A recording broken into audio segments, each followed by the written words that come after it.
शुरुआत में जब दुनिया बिल्कुल नई थी, ईडन नाम का एक खूबसूरत बगीचा था।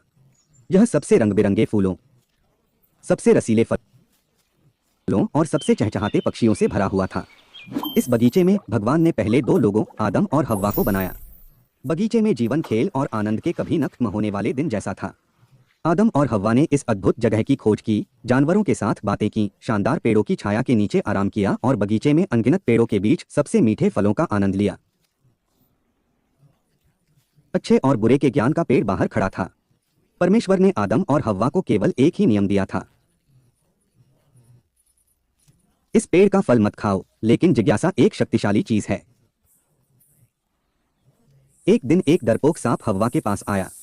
यह एक आकर्षक विचार फुसफुसाया, फल खाओ और तुम भगवान के समान बुद्धिमान हो जाओगे। आपको अच्छे और बुरे के बीच का अंतर पता चल जाएगा। फल बहुत आकर्षक, बहुत स्वादिष्ट लग रहा था और ज्ञान का वादा बहुत लुभावना था। ईव ने हाथ बढ़ाया, फल उठाया और काट लिया। उसने कुछ एडम को दिया, जिसने भी खाया। लेकिन जैसे ही उन्होंने फल का स्वाद चखा, उनकी आंखें एक ऐसे तरीके से खुल गईं जिसकी उन्होंने उम्मीद नहीं की थी। उन्होंने चीजों को अलग तरह से देखा और महसूस किया कि उन्होंने ईश्वर की अवज्ञा की है।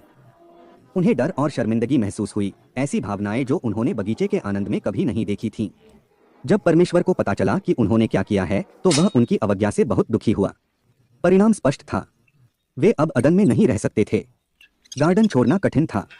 अदन के द्वार उनके पीछे बंद हो गए और पहली बार उन्हें जीवन की कठोरता का दंश महसूस हुआ।